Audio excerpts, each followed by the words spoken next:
오늘 거룩한 주님의 날 하나님께서 우리에게 주신 말씀은 구약성경 전도서 6장 1절로 6절 말씀입니다. 다 찾으신 줄 알고 제가 봉독해 드립니다. 구약성경 전도서 6장 1절입니다. 내가 해 아래에서 한 가지 불행한 일이 있는 것을 보았나니 이는 사람의 마음을 무겁게 하는 것이라. 어떤 사람은 그의 영혼이 바라는 모든 소원에 부족함이 없어 재물과 부요와 종기를 하나님께 받았으나 하나님께서 그가 그것을 누리도록 허락하지 아니하셨으므로 다른 사람이 누리나니 이것도 헛되어 악한 병이로다. 사람이 비록 100명의 자녀를 낳고 또 장수하는 날이 많을지라도 그의 영혼은 그러한 행복으로 만족하지 못하고 또 그가 안장되지 못하면 나는 이르기를 낙태된 자가 그보다 낫다 하나니 낙태된 자는 헛되이 왔다가 어두운 중에 가매 그의 이름이 어두움에 덮이니 햇빛도 보지 못하고 또 그것을 알지도 못하나 이가 그보다 더 평안함이라. 6절은 우리 다 같이 읽습니다. 그가 비록 천년의 갑절을 산다 할지라도 행복을 보지 못하면 마침내 다 한 곳으로 돌아가는 것뿐이 아니냐. 아멘. 아멘.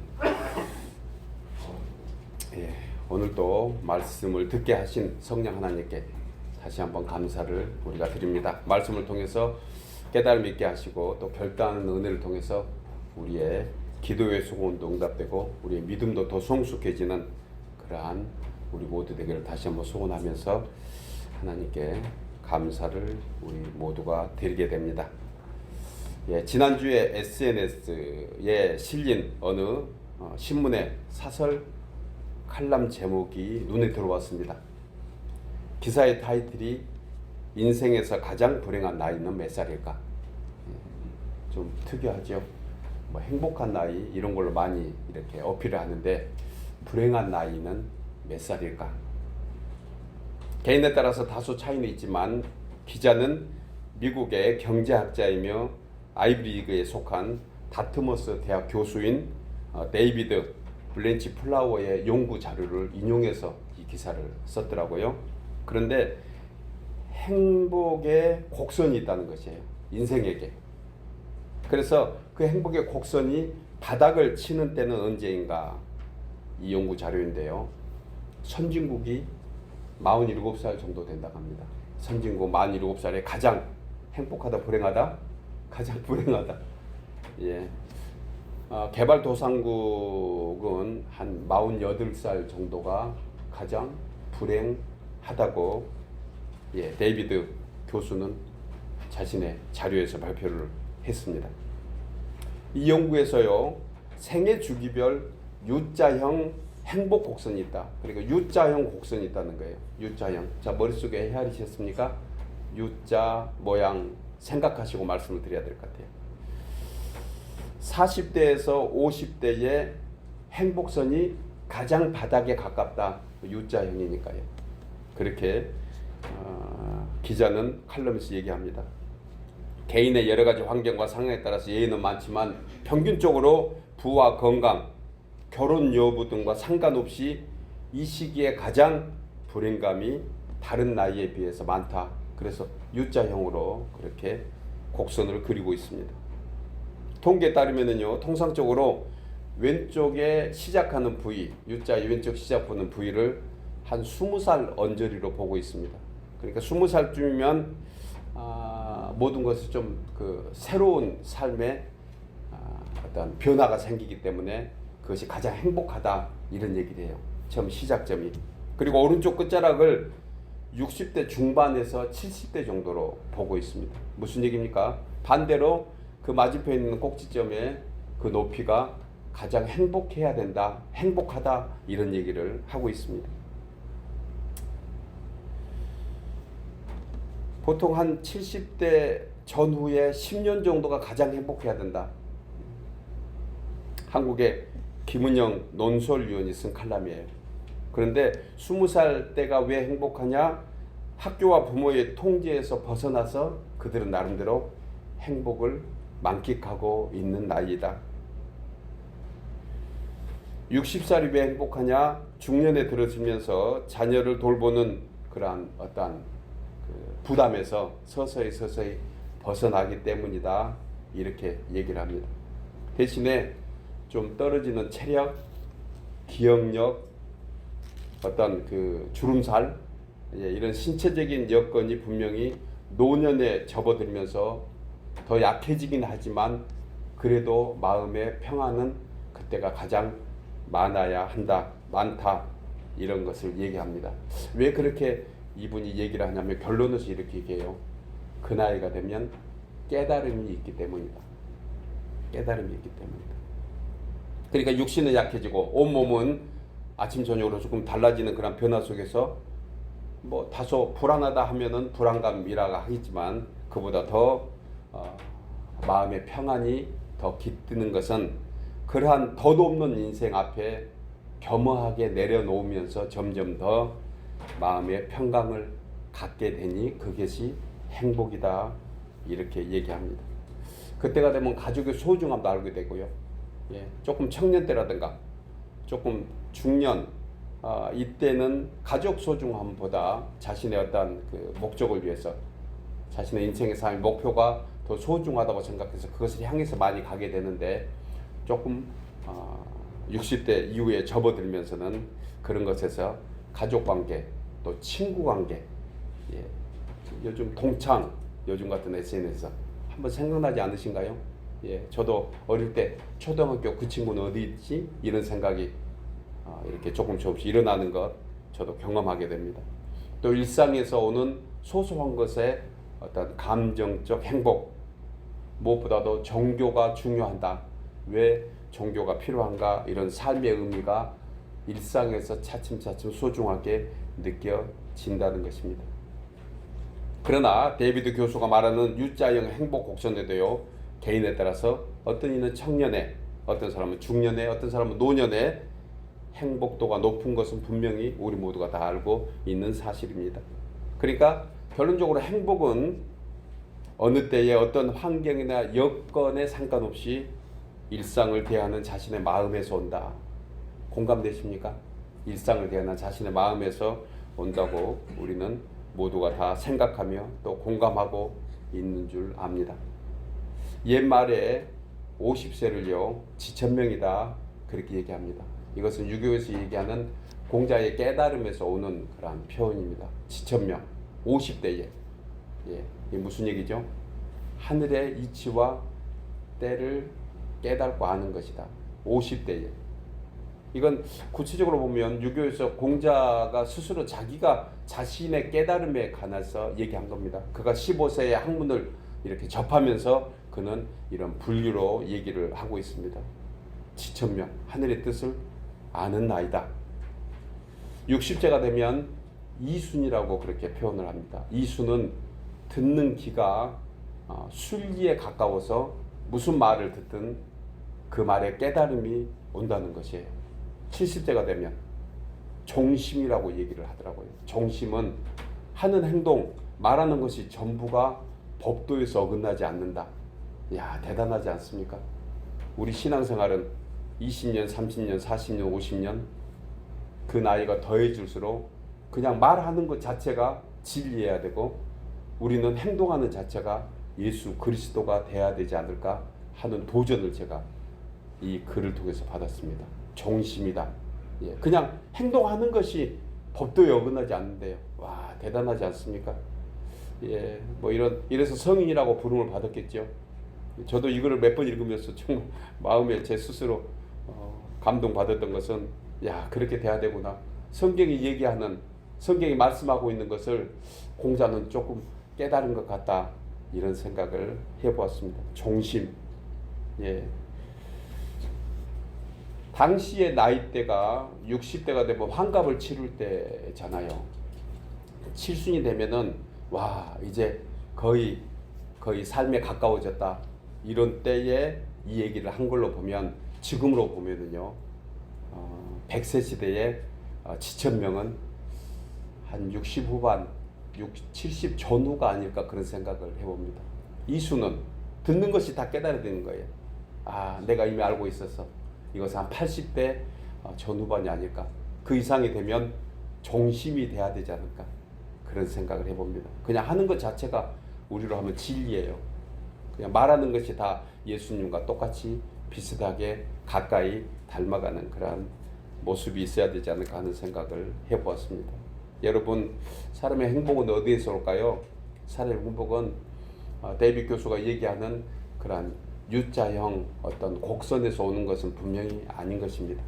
사실 우리 하루에도 우리 인생 전반을 두고 U자형이라 했지만 하루에도 어쩔 때 아침에 행복을 느꼈다가 점심때 고단했다가 저녁에 평안 느꼈다가 아니면 무슨 일로 인해서 불편하고 무슨 일로 인해서 어려운 것이 있다 하면 우리는 금방 불행한 그러한 우리의 삶을 우리 스스로 느끼게 된다 하면 이런 환경과 여건에서 살아온 행복과 불행을 찾아서는 안 된다. 이것은 우리 마음에서 찾아야 한다. 이 마음이 왜냐? 예수님이 우리 안에 계시기 때문이라는 것이에요. 잠언 4장 23절에 무릇 지킬 만한 것보다 더욱 내 마음을 지키라. 생명의 근원이 이에서 날미라 하면서 22절에서 이 지혜와 명철을 얻는 자에게 생명이 되며 그의 온 육체의 건강이 됨이라. 이 지혜와 명철을 얻는 자에게 생명이 된대요. 그리고 그의 온 육체의 건강은 내 마음을 지키는 것이다. 누가복음 17장 20절에서 예수님은 하나님의 나라는 볼 수 있는 것으로 임하는 것이 아니요 또 여기 있다 저기 있다고도 못하리니 하나님의 나라는 어디에 있다? 너희 안에 있느니라. 따라서 무엇보다 마음을 지키는 것이 행복의 척도이고 예수 그리스도를 마음속에 늘 유지하는 것이 계시도록 하는 것이 행복의 척경이 되는 것입니다.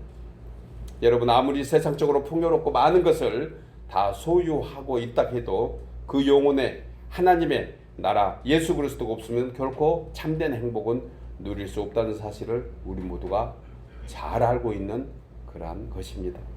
오늘 본문에서 솔로몬이 이 말씀을 하고 있는데요. 세상을 살면서 진짜 불행한 일이 있더라. 솔로몬이 깨달은 거죠. 공자보다 더 훨씬 깨달음이 깊은 솔로몬입니다. 자신은 삶에서 직접 경험해봤고 학문을 통해서도 진리를 통해서도 있겠지만 본인의 삶의 경험을 통해서 진짜 불행한 일을 보았다. 이 불행한 일에 대해서 세번역 성경은요 잘못되고 억울한 일이다. 영어 성경은 사악한 일이라고 표현합니다. 마틴 루터는 이 일을 일반적이다 이렇게 얘기해요. 일반적이다. 제 아래 태어난 인생들은 보편적으로 다 불행한 일들 속에 갇혀 있다 이렇게 마틴 루터가 해석을 해주고 있습니다. 여러분, 성도된 우리는 잘못되고 사악하고 보편적인 불행한 인생으로 살아갈 것이 아닙니다. 참되고 복되고 행복한 주의 자녀로 살아가도록 우리는 지음받은 줄 믿습니다. 오늘 본문을 통해서 정말 불행한 인생이 무엇인가? 제가 본문 안에 불행한 일이라는 단어를 인생으로 바꿨는데 제목을 두고 고민을 좀 했어요. 이렇게 네거티브한 표현보다 그러면 행복한 인생은 무엇인가로 바꿀까 하다가 본문 안에 구체적으로 불행한 일에 관해서 말씀을 하고 있기에 제가 바꾸지 않고 그 단어를 그대로 인용해서 오늘 제목을 삼았습니다. 불행한 인생, 누구이며 어떤 사람일까요? 말씀을 통해서 우리 세 가지를 생각하면서 함께 은혜를 나누려고 합니다. 첫째로, 불행한 인생은 하나님께서 베푸신 은혜와 사랑을 누리지 못하는 것입니다. 우리 나누어서 읽겠습니다. 불행한 인생은 본문 2절이 그 말씀합니다. 어떤 사람은 그의 영혼이 바라는 모든 소원에 부족함이 없어 무엇을 누렸다고? 재물과 부요와 종기를 하나님께 받았으나 하나님께서 그가 그것을 누리도록 허락하지 아니하셨으므로 다른 사람이 누리나니 이것도 헛되어 악한 병이로다. 하나님의 은혜를 은혜로 여기는 사람, 이 사람이야말로 진짜 행복하고 지혜가 있는 사람이다. 반대로 불행한 인생은 하나님의 은혜를 충분히 받고도 그리고 받고 있음에도 불구하고 은혜로 여기지 못하고 누리지 못하는 인생이 불행하다라는 것입니다. 본절에서 솔로몬은 불행한 일 중에 하나가 그의 영혼이 바라는 모든 소원, 정말 부족함이 없어 재물과 부요와 존귀를 하나님께 받았으나 그것을 누리지 못하니 헛되고 악한 병, 즉 사망에 이르는 병이다, 그 뜻이에요. 악한 병이다. 여러분, 성도의 일상에는 하나님의 은혜와 섭리가 있는 줄 믿습니다. 믿으십니까? 성도의 일상에는 하나님의 섭리가 있어요. 잘된 일도 안 된 일도, 힘든 일도 어려운 일도 다 하나님의 섭리가 있는 것입니다. 이 하나님의 섭리가 있다고 생각하는 이 사람은 결코 불행한 일을 맞이하지 않는 것입니다. 인생을 7가지로 표현하는데 희로애락, 애호, 욕이라고 그렇게 표현합니다. 이 7가지가 골고루 잘 버물린 양념과 같이, 그리고 장인의 손맛이 곁들여서 명품 음식을 만드는 것과 똑같다고 그렇게 얘기합니다. 사람으로 살아가면서요, 어떻게 희로애락, 애호, 욕이 오겠습니까? 때로는 살 때 기쁨도 있고요, 때로는 노여움도 있습니다. 슬플 때도 있고 즐거울 때도 있고요, 그리고 사랑할 때도 미워할 때도 욕심이 생기는 이러한 감정들은 당연히 인간이면 다 가지고 있는 것입니다. 중요한 것은 이것을 가지고 인생의 희로애락으로 느끼고 또 거기에 하나님의 뜻과 섭리가 있음을 알아야 한다는 것이에요. 왜 슬픔이 생겼을까? 하나님의 뜻이 분명히 있다는 것을 여겨야 된다는 것이에요. 그러면 하나님의 뜻이 있기에 이 슬픔 건너편에는 무슨 또 좋은 일이 있을까 기대하면서 살기에 그 슬픔 속에서도 행복을 맛볼 수 있는 것 우리가 너무 자주 경험할 것입니다. 전도서 5장 18절에 사람이 하나님께서 그에게 주신 바 그 일평생에 먹고 마시며 해 아래에서 하는 모든 수고 중에 낙을 보는 것이 선하고 아름답다는 것이에요. 모든 수고 중에, 모든 수고는 좀 전에 말씀드린 그 7가지가 다 포함된 것일 것입니다. 여기에 분명히 낙을 보는 것이에요. 거기에 기쁨이 있고 거기에 이치가 있다는 것, 이것을 생각하는 것이 선하고 아름다움을 내가 보나니 그것이 그의 몫이랍니다. 그의 몫, 자기에게 해당되는 몫이 있다는 것이에요. 또한 어떤 사람에게든지 하나님은 이 재물과 부요를 그에게 주사 능히 누리게 하시며 제 몫을 받아 수고함으로 즐거워하게 하는 것이 하나님의 선물이라고 말씀합니다. 하나님의 선물이라. 여러분, 솔로몬은 사람이 사는 동안 모든 수고 중에 즐거움이 있고 이것이 선하고 또한 아름답다고 했습니다. 더 중요한 것은 그것이 그 사람의 몫이라는 것이에요. 아멘은 집에 두고 오셨군요. 그 사람의 몫이에요. 우리의 몫이에요. 아무리 몸부림쳐도 그 몫에서 더하기도 빼지도 않는다는 것이 솔로몬이 스스로 살면서 경험한 그러한 인생 진리였습니다. 어떤 사람은요, 이것을 팔자라고 그렇게 말합니다. 그래서 인생은 태어난 팔자대로 사는 것이라고 그냥 한탄하고 포기하는 거예요. 이거 별로 좋은 방법, 팔자라는 단어가 결국 그렇게 좋은 뜻은 아니거든요. 여러분, 팔자가 옆으로 누우면 무슨 자가 되죠? 무한대가 됩니다. 무한대. 옆으로 들어놓으면. 태어난 팔자가 가난한 집이고 고하고 또 요즘 흔히 말하는 흙수저를 물고 태어났을지 몰라도요, 하나님의 은혜를 입고 예수 그리스도의 십자가 앞에 엎어지면, 넘어지면 그것이 바로 바뀐 팔자, 새로운 팔자, 거듭난 팔자, 하나님의 소관대로 그리스도와 함께 왕 노릇하는 복된 인생이 되는 줄 믿습니다. 안 넘어져서 팔자 있는 거예요. 그리스도 앞에 넘어지면 바뀔 줄 믿습니다. 아멘.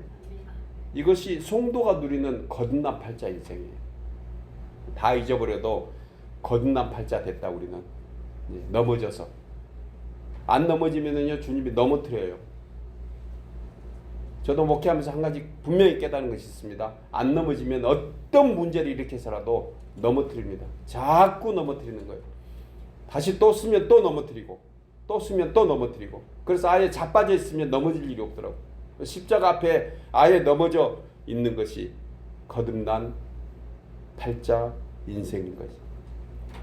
그런데 성도들 가운데 이 같은 하나님의 선물을 받고도 넘어질 때마다 힘들겠다, 죽겠다, 못 살겠다, 내 팔자는 저 인간 만나서 왜 이렇게 사느냐 원망하고 불평하는 사람이 성도 중에서 있을까요, 없을까요? 고맙습니다. 있다고 우리 자복해줘서. 왜 그러냐면 하나님의 뜻과 섭리를 온전히 믿지 못하니 또 일어나는 거예요. 또 일어나. 이순, 나이 60이 되면 공자는 이순, 듣는 것이 모두가 깨달아졌다. 듣고 그 다음에 또 깨달았는데 그 다음에 또 도루묵 되는 거예요. 종심 하는 말이 전부 다 진리고 예수님을 닮아가는 그런 향기가 있어야 되는데 어느 사이에 은혜 받을 때는 된 것 같은데 어느 사이에 바뀌어버리는 거예요. 주일 예배 이후에 얼마나 빨리 바뀌냐가 저는 은혜의 속도라고 생각합니다. 주일 예배 이후에 얼마나 빨리 바뀌, 얼마나 빨리 도루묵 되는가. 킵하고 가야 되는데 어느 교회에서는 주일 예배 드리고 바로 난리통 나는 거예요. 공동회에 회의했는데 자기 뜻하고 안 맞다고. 아, 그런 교회 참으로 많을까 적을까? 여러 봤습니다. 여러 봤어요. 은혜 받았는데 불과 1시간도 못 견디는 거예요. 안 넘어져서 그렇습니다. 일어나는 거야 자꾸. 타고난 인생 팔자야 넘어져라 하고 어떤 환경을 어떤 여건을 만드는데 또 일어나는 것이에요.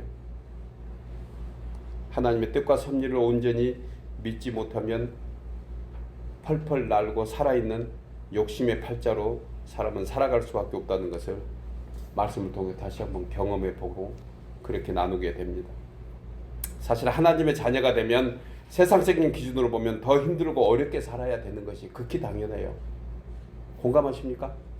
예수 믿으면요 더 힘들게 살아야 되는 거예요. 내 안에 다른 그리스도의 마음이 들어왔으니 이게 섞여서 이게 가만히 있겠습니까? 당연히 더 마음이 불편하고 더 힘들어야 되는 것이에요. 이런 의미에서 교인들이 성도들 우리가 불신자에게 전도할 때 예수 믿고 복 받으세요. 이건 조금 문제가 있는 얘기 같아요. 예수 믿고 복 받는가요? 그 사람이 얘기하는 복은 도대체 무슨 복일까요? 성도가 말해주는 예수 믿고 복 받으세요의 복과 받아들이는 사람이 느끼는 복에 차이가 있기 때문에 그런 거 아니겠습니까? 그럼 어떻게 말해야 될까요? 예수 잘 믿고 진짜 복 받으세요. 이것이 더 오히려 구체적이고 합당하지 않나 생각합니다. 예수 믿으면 오늘 전도서에서 솔로몬이 받은 것 같은 부귀영화 받은 줄로 착각한 거예요. 사실 아니거든요. 더 힘들어야 됩니다. 더 어렵게 사는 것이에요. 그래서 하나님의 자녀에게 고난이 많다고 시인은 얘기하고 있지 않습니까?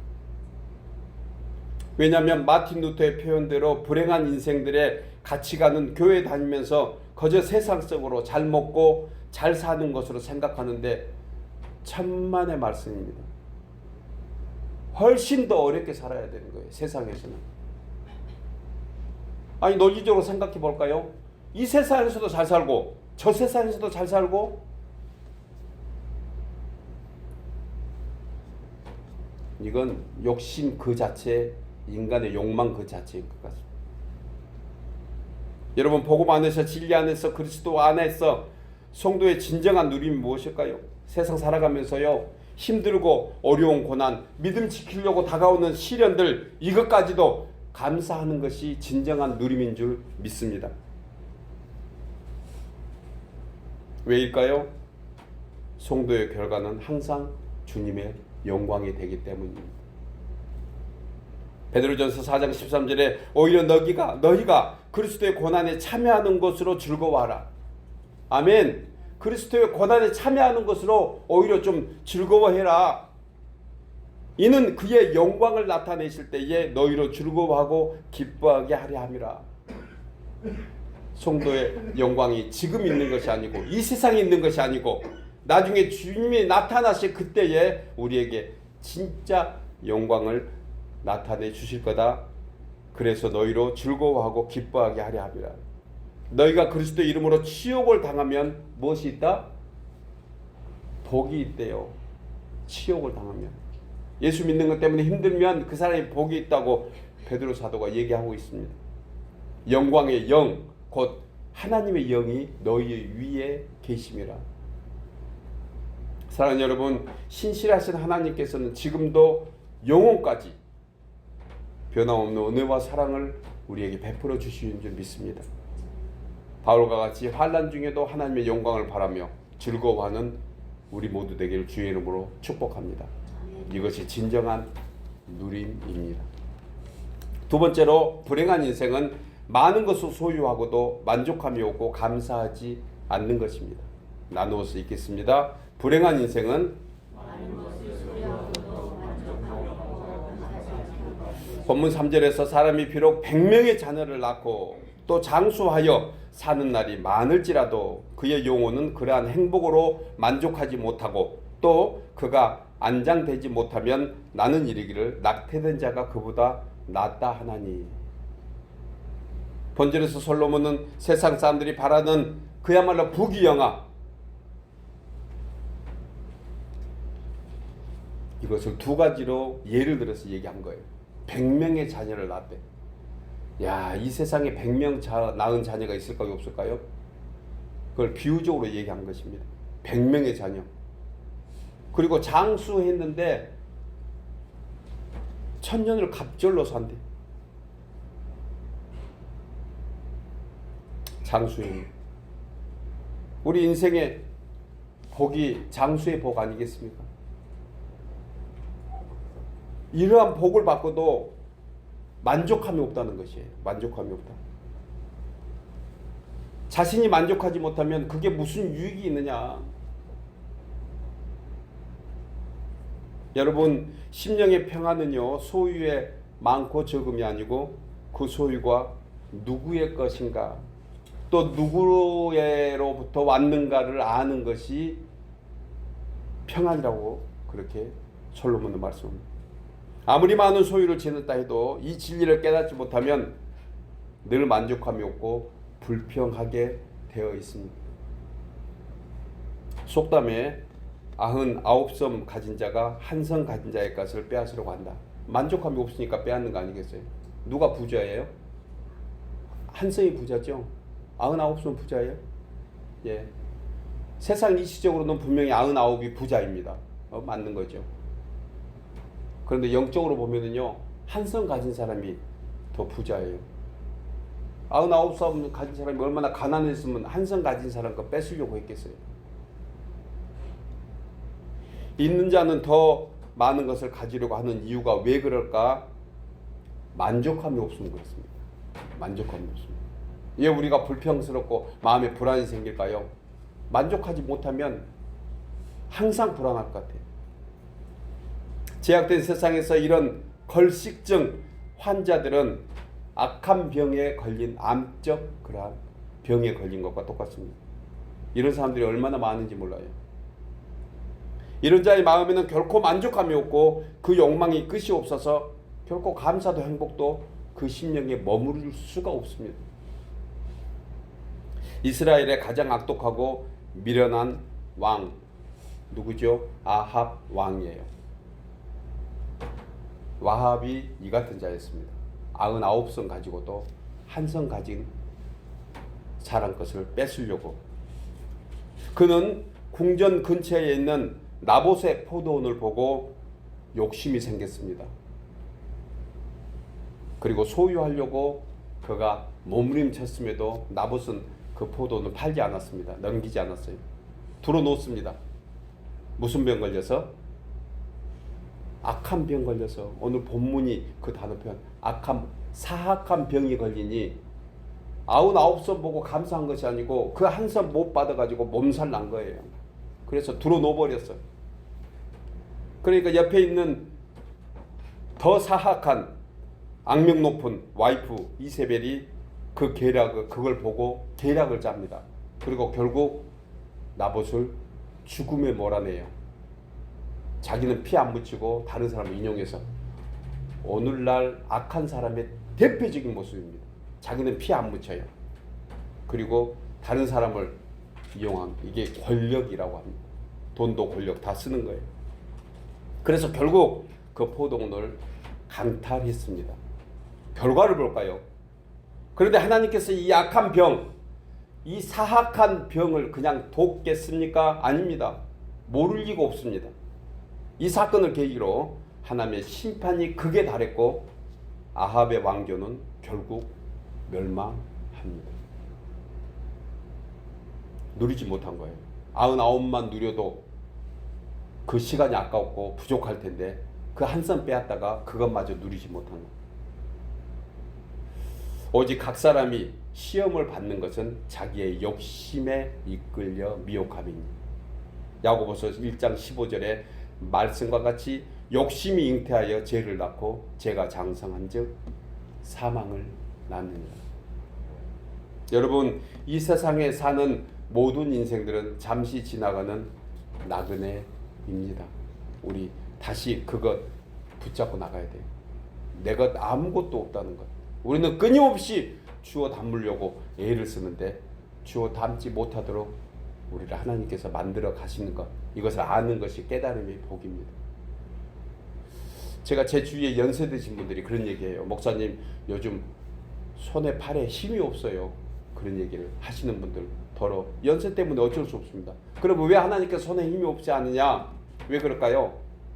이제는 가지고 있는 것 좀 내려놓으라는 뜻이 아닐까? 저 혼자 깨달음입니다. 그분에게 그렇게 얘기하면 왕시험 걸리죠. 아마 목사가 뭔 절에 어서 힘 생기게 해주옵소서, 주여 아프지 않도록 해주옵소서, 이렇게 해야지 목사지. 저 목사가 무슨 저렇게 얘기를 해, 이렇게 생각할 뻔합니다. 그런데 제 스스로 생각한 거예요. 제가 앞으로 조금 힘이 더 손에 팔이 떨어지면 그렇게 생각합니다. 내려놓으라 계속 내려놓으라. 왜 나이가 드시면서 치아가 건강해질까요? 약해질까요? 왜 약해지죠?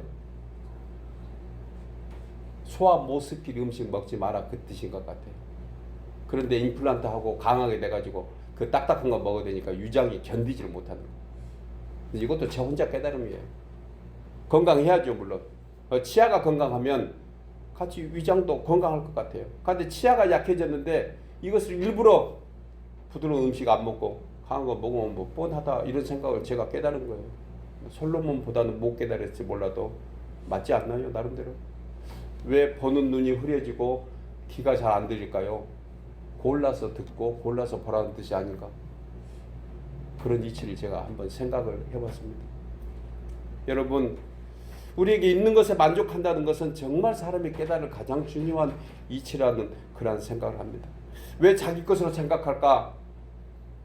왜 지고 있으면 끝까지 그걸 지려고, 더 지려고 할까? 이것은 하나님의 것을 하나님의 것으로 인정하지 않는 믿음에서 온 거예요. 신앙에서, 마음에서. 언젠가 주권 이양에 관한 말씀을 나눈 적이 있습니다. 주권 이양합시다. 예수 그리스도를 구주로 영접한 사람들은요, 사실 범사에 주권 이양을 해야 되는 거예요. 말하는 것도, 생각하는 것도, 소유도.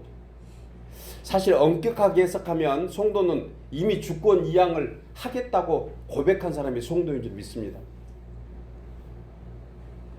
아멘. 저도 아멘은 같이 나누기를 원하지만 끊임없이 여기에 대해서 저도 부족하죠. 이미 하나님의 자녀가 됐다는 증거가, 성도라는 부름이 무엇이냐면 하나님께 속한 사람이라는 소속이에요. 그런데 마음만, 입만 하나님께 속하고 나머지는 다 내 뒤에 감춰놓은 것, 우린 모습 아닐까요? 말로만 주여 주여 하는 것입니다. 하나님은 너무 잘 아십니다. 진짜인지 가짜인지. 입으로만 주여 주여 하는지 모든 것이 주님의 것이라고 하면서 자신의 소유를 자기 것으로 여기는, 주권 이양하지 않는 그러한 사람들, 이 사람들을 하나님은 온전한 성도라고 결코 하지 않으실 것 같은 생각이 들어요. 신약성경의 모든 공관복음에 기록한 부분이 있습니다. 공관복음 3군데서 모두 기록했는데 부자 청년의 이야기예요. 여기에 합당한 것 같습니다. 마태복음 19장 16절에서 재물이 많은 청년이 예수님을 찾아와서 물었습니다. 내가 무슨 선한 일을 하여야 영생을 얻으리까? 그때 주님은 계명을 지키라 그렇게 말씀합니다. 그때 청년이 기다렸다는 듯이 말대꾸해요. 당당하게 뭐라고 얘기합니까? 이 모든 것을 내가 다 지켰사온데 아직도 무엇이 부족합니까? 그러니까 자신은 뭔가 부족하다고 이미 느끼고 있는데 위로받고 싶었던 거예요. 그래서 당시 예수님께 찾아왔던 이유는 그냥 확인하고 싶었던 거예요. 자기가 잘하고 있나 못하나. 그러면 그냥 하나님의 은혜를 바라는 사람은 겸손하게 이러이러하니 저에게 은혜가 더 필요하고 믿음이 필요하니 축복해 주세요. 이렇게 하셔야 되는데 당당하게 얘기하는 거예요. 그때 그 말씀을 들은 주님은 이렇게 얘기하십니다. 너의 온 소유를 팔아 가난한 자에게 주고 너는 나를 따르라. 청년은 이 말씀을 듣고 돌아가는 모습을 이렇게 기록합니다. 마태복음 19장에 근심하며 가니라. 근심하며 갔대요. 마가복음 10장에서는 슬픈 기색을 띠고 근심하며 가니라. 누가복음 18장에서 심히 근심하더라. 오늘 전도자가 전도서에서 얘기하는 말씀과 똑같습니다. 그것이 사람을 마음 무겁게 한다. 무겁게 하네. 비록 세상적으로 부자일지 몰라도 영적으로는 울상을 짓고 근심하면서 사는 인생이 된 거예요. 99성 가졌음에도 조금도 감사가 없는, 전도서 5장 10절에 은을 사랑하는 자는 은으로 만족하지 못하고 풍요를 사랑하는 자는 소득으로 만족하지 아니하나니 이것도 헛되다고 하면서 13절에서 소유주가 재물을 자기에게 해가 되도록 소유한 이유이다. 주권 이양하지 않는 것. 소유주가 문제다. 그 재물이 문제가 아니다. 여러분, 이와 반대되는 사람이 있습니다. 누가복음 19장에 나오는 세리장 삭개오입니다. 그도 똑같이 예수님의 말씀을 들었습니다. 그리고 그는 어떻게 반응했습니까? 8절에 주여 보소서 내 소유의 절반을 가난한 자들에게 주겠사오며 만일 누구의 것을 속여서 빼앗은 일이 있으면 4배로 갚겠나이다. 이건 뭐 팔아서 주고 안 주고 이런 문제가 아닙니다. 사실은 하나님의 은혜가 더 크기에 내가 가지고 있는 소유는 다 주님께 주권 이양한 거예요. 그랬더니 그 심령에 천국이 임한 것입니다. 평안해졌다 그거예요. 그런데 아주 중요한 것은요, 모든 소유를 주님께 맡기면 하나님께서 그것을 빼앗아 가느냐? 그것이 아닙니다. 갑절로 100배로 우리에게 갚아 주시는 것입니다. 누가복음 6장 38절에 예수님은 주라 그리하면 너희에게 줄 것이니 곧 후히되어 누르고 흔들어 넘치도록 하여 너희에게 안겨주리라. 또 똑똑한 투자자들은 그러니까 주님께 투자해야 된다 이렇게 생각할지 모르는데 아니에요. 사실 예수님이 너희의 가정에 너희의 심령에 일터에 왕 노릇 해주마 이런 의미로 예수님은 얘기하실 것입니다. 여러분, 부자가 천국에 들어가는 것이 아닙니다. 그렇다고 가난한 사람만이 천국에 들어가냐? 더욱 아니에요. 가난하게 살라는 거 아닙니다. 가난하면 세상에서도 힘들고 기왕이면 부자로 살아야죠. 기왕 부자로 살기를 주 이름으로 축복합니다. 그런데 천국을 소유한 부자 돼야 됩니다. 하나님의 말씀을 듣고 순종하는 자가 천국을 소유하게 되는 줄 믿습니다. 사랑하는 여러분, 합당한 은혜로 우리의 각 필요를 채워주시는 주님께서 날마다 우리와 동행하기를 원합니다. 그러기 위해서는 주권 이양해야 됩니다. 손에 들고 있는 것, 팔에 힘이 없으면 이제 내려놓으라 하는구나. 치아가 아파서 흔들리면 딱딱한 음식 이제 먹지 말라는 거고, 앞이 잘 흐려지고 귀가 잘 안 들리면 선별해서 들으라고 하는구나. 주권 이양 찾고 하는 거예요. 그때 우리 장로님이 기도하신 대로 항상 기뻐하고 범사에 감사하고 그리고 행복한 인생이 되는 줄 믿습니다. 마지막 세 번째로 불행한 인생은 영원히 구원받지 못해서 천국의 소망을 두지 못하는 것입니다. 나누어 수 있겠습니다. 불행한 인생은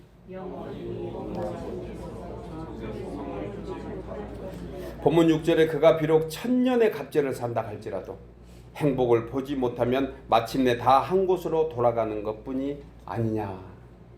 본절에서 솔로몬은 인생의 허물을 얘기하는 것이 아닙니다. 모든 인생의 마지막이 어디인가를 알라는 것이에요. 인생이 천년의 갑절을 산다 할지라도 행복으로 보지 못하면, 무슨 말입니까? 영원히 구원받지 못하면 마침내 돌아가는 것이 어디이겠느냐. 여러분, 구원받지 못한 인생의 마지막은 어디입니까? 사람이 아무리 때를 쓰고 몰랐다고 못 들었다고 우겨대도 육신의 장막을 벗고 나는 그 순간 우리는 천국이냐 지옥이냐로 갈라지게 됩니다. 요한복음 3장 36절에 아들을 믿는 자에게는 영생이 있고 아들에게 순종하지 아니하는 자는 영생을 보지 못하고 도리어 하나님의 진노가 그 위에 머물러 있다고 했습니다. 그러니까 영생의 삶이냐 영벌의 삶이냐. 인생에게는 너나 없이 마지막 날이 다 옵니다. 온 그 다음은 어디인가. 여기에 소망을 가져야 됩니다. 본문 3절 하반절에 안장되지 못하면, 여기서 안장되지 못하면 이것을 비유로 얘기하는 것은 이스라엘 백성들이 그 열조를 따라 죽고 난 묘에, 그 열조의 묘에 묻히는 것이 가장 영광이었대요. 가나안 땅에 묻히는 것이 가장 큰 영광이었습니다. 무슨 얘기입니까? 인생은요, 하나님께로 왔으니 하나님께 돌아가는 것이 가장 큰 영광인 줄 믿으시기 바랍니다. 이것을 소망이라고 생각하는 거예요. 이게 믿음의 결국 아닙니까? 우리 믿음의 결국은 영혼 구원이라. 우리 믿음의 결국은 이 세상에 잘 먹고 잘 살고 내가 편안한 것이 아니다. 영혼의 마지막이 어디인 줄 알고 그걸 소망하면서 사는 사람이 복된 사람이라는 것입니다. 그래서 예수님께서 십자가에 마지막 운명하실 때에 그렇게 말씀합니다. 아버지여, 내 영혼을 아버지 손에 맡깁니다. 아버지께 왔으니 아버지께로 돌아가는 것이 극히 당연한 진리인 것을 말씀해 주고 있어요. 그런데 불행한 인생은 이 진리를 외면합니다. 이것이 인간에게 가장 불행한 선택이에요. 외면하는 거예요. 반대로 이 세상에서 이 복음을 지키기 위해서 핍박받고 고난 가운데 어렵게 힘들게 살았다 하더라도 이 진리 붙잡고 믿음 가운데 소망 가운데 사는 성도가 가장 복된 사람인 줄 믿으시기 바랍니다. 가장 탁월한 선택했다. 예수 믿은 거예요. 그 언젠가 알게 될 것입니다. 내가 가장 세상에 잘한 것이 무엇인가? 예수 믿고 천국 온 거예요. 누가복음 16장에서 주님은 바리새인들에게 하신 부자와 거지 나사로의 얘기가 바로 그 얘기하는 것입니다. 오늘 솔로몬도 본절에서 이 말씀하고 있는 거 아닌가요? 나사로는요, 가상의 인물입니다. 나사로가 실제 인물이 아니에요. 마리다의 오빠 나사로를 얘기한 게 아닙니다. 여기서는 예수 믿고 구원받은 성도를 의미하는 거예요. 왜냐하면 나사로라는 이름은 하나님께서 도우신다라는 뜻입니다. 반대된 사람이 누구였죠? 아브라함 부자였어요. 거지 나사로는 하는 짓이 뭐냐냐, 인생 살다가 한 끼 먹는 것이 다였습니다. 한 끼 배 채우는 것이. 반대로 부자는 호화스러운 집에서 영을 즐기며 부귀영화를 다 누렸습니다. 그런데 이 둘이 영원히 세상에 살았나요? 거지가 영원히 거지로 살았습니까? 아닙니다. 부자는 영원히 부자로 이 세상에 살았을까요? 아니에요. 때가 되니까 부자도 거지 나사로도 죽은 것입니다. 그런데 부자는 지옥에 빠졌고 거지 나사로는 아브라함의 품에 안겨 천국에 간 것이에요. 그렇다고 이 세상에서 거지처럼 살아야 천국 간다? 결코 아닙니다. 예수님은 여기서 말씀하시고자 하는 의도가 부자는 세상에서 제 멋대로 제 마음대로 자신이 주인이 되어서 왕처럼 살았다는 것을 얘기하는 거예요. 거지 나사로는 무엇입니까? 매일 매순간 하나님의 도움을 받으며 살았다는 것이에요. 매일 매순간. 이것이 천국 가느냐 지옥 가느냐의 갈림길이 됩니다. 하나님을 구하며 하나님을 바라며 매일 매순간 어떻게 살았든지 상관하지 않고 하나님을 바라면서 구원의 소망을 가졌던 그 거지 나사로가 천국에 임하게 됩니다. 시편 25편 14절에 여호와의 친밀하심이 그를 경외하는 자들에게 있으며 그의 언약을 그들에게 보이시려다. 사람이 세상을 사는 날 동안 하나님을 의지하며 하나님의 은혜를 구하며 하나님과 동행하는 삶이 영혼의 구원받는 성도의 삶인 줄 믿습니다. 여러분, 지금이 은혜 받을 만한 때입니다. 지금이 구원의 날인 줄 믿고 이제 우리의 삶을 다시 되돌아볼 필요가 있습니다. 지금 나의 인생 여정이 어디에 와 있는가?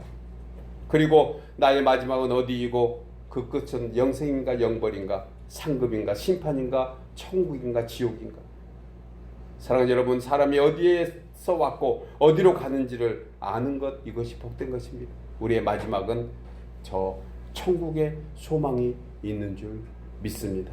그 언젠가 주님 만났을 때 믿음 잘 지켰다, 수고했다, 주님 품에 안겨서 하나님 앞에 영생의 복을 누리는 우리 모두 되시기를 주의 이름으로 축복합니다. 기도하겠습니다.